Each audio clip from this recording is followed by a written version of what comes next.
سيدنا محمد وعلى آله وصحبه أجمعين. اللهم علمنا ما ينفعنا وانفعنا بما علمتنا وزدنا علما والحقنا بعبادك الصالحين. أما بعد، يروي الإمام مسلم في صحيحه بسند صحيح عن شداد بن أوس رضي الله تعالى عنه وارضاه قال, this hadith is narrated with an authentic chain of narration in the collection of Imam Muslim and others, but mainly Imam Muslim. And the companion Shaddad ibn Aus رضي الله تعالى عنه وارضاه says, قال ثنتان حفظتهما عن رسول الله صلى الله عليه وسلم. I memorized two things from the Prophet عليه الصلاة والسلام. I'm sure he memorized more, but these are the most important things that he actually memorized from the Prophet عليه الصلاة والسلام. قال رسول الله صلى الله عليه وسلم إن الله كتب الإحسان على كل شيء. That Allah subhanahu wa ta'ala has written or has decreed ihsan upon everything. And I mentioned the word ihsan in Arabic because if you go and look at the different translations for this word, then you'll find the word goodness and excellence and all that. And this is probably a linguistic translation. But as the case in a lot of these terms, Arabic terms that became Islamic expressions, it's very difficult to actually translate them to any language in one word. It's because it's a ihsan. It's probably, we can talk about it for the whole year, every night, and then we're not over. It's a lifestyle. It's a frame of mind that we'll talk about.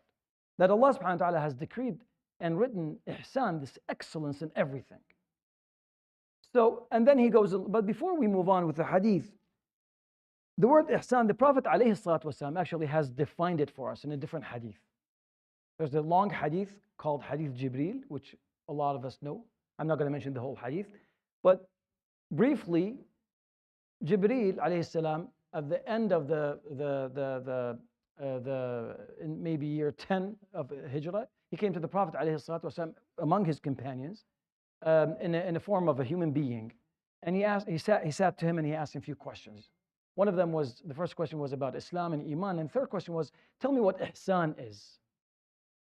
And the Prophet ﷺ answered him very shortly, but very profound answer. He said, Al-ihsanu an ta'bud Allah ka'annaka tarah. That ihsan is that you worship Allah subhanahu wa ta'ala as if you see Him. So if you're able to picture, to put your mindset if you put your mind in this mindset that you worship Allah subhanahu wa ta'ala and all your actions are done, keeping in mind that you see Allah subhanahu wa ta'ala. So this is the highest level of ihsan. There's another level below. If you can't do that, فَإِن لَمْ تَكُنْ تَرَاهُ فَإِنَّهُ يَرَاكَ. That if you cannot picture that, then keep in mind that He's actually watching you.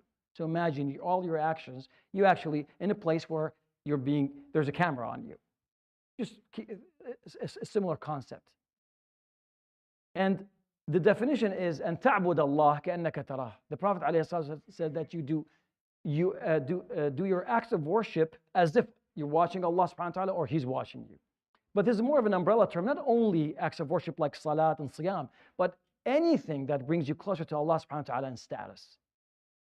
And this is what I understand and what scholars understand from this hadith. The Prophet ﷺ says, according to this hadith that we're narrating, إِنَّ اللَّهَ كَتَبَ الْإِحْسَانَ عَلَى كُلِّ شيء, in everything. فَإِذَا قَتَلْتُمْ, this is the continuation of the hadith, فَإِذَا قَتَلْتُمْ فَأَحْسِنُوا الْقِتْلَ. That if you kill an animal, talking about animals, then do it with excellence. Don't torture the animal. Even animal. Of course, every time, even when you speak, when you say that this is in everything, and then you mention an example, this is the lowest. You say it's in everything, even. And so the Prophet ﷺ is giving you something that you might not think that this applies to it.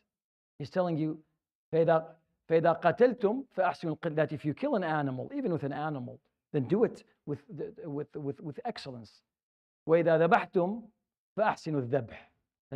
And if you slaughter the animal, do it with excellence also. وَلْيَحُدَّ أَحَدُكُمْ شَفْرَتَهُ فَلْيُرِحْ ذَبِيحَتَهُ. And make sure that your blade is sharp so we don't cause a lot of harm and torture to the animal.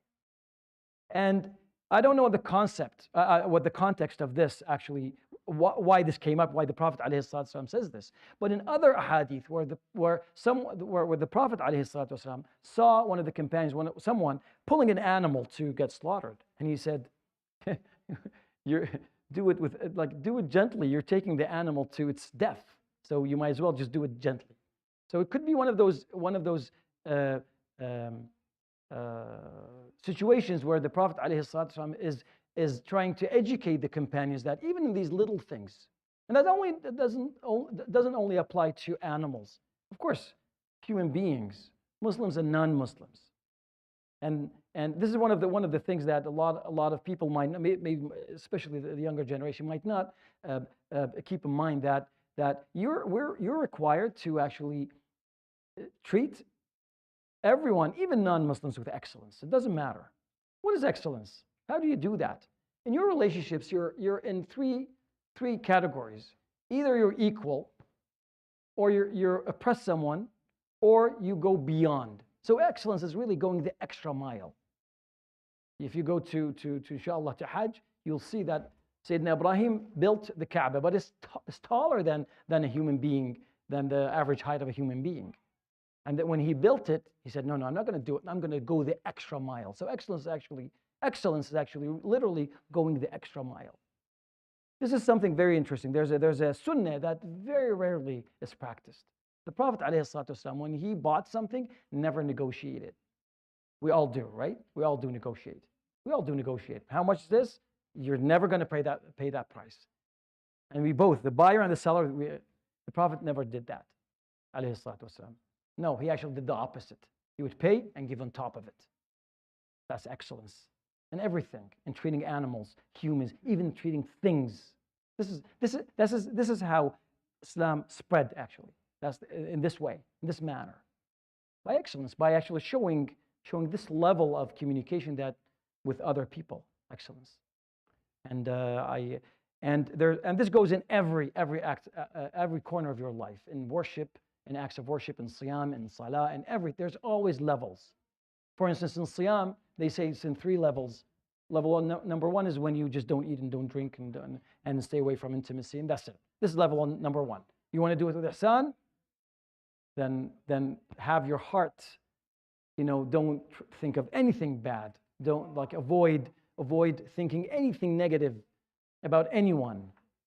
Avoid lying and deceiving and all that. There's always a level up. I hope this was of benefit. يروي الإمام مسلم في صحيحه عن شداد بن أوس رضي الله تعالى عنه وأرضاه قال 2 حفظتهما عن رسول الله صلى الله عليه وسلم قال رسول الله صلى الله عليه وسلم إن الله كتب الإحسان على كل شيء فإذا قتلتم فأحسنوا القتلة وإذا ذبحتم فأحسنوا الذبح أو في رواية فأحسنوا الذبحة وليحد أحدكم شفرته وليرح ذبيحته صدق رسول الله صلى الله عليه وسلم سبحانك اللهم بحمدك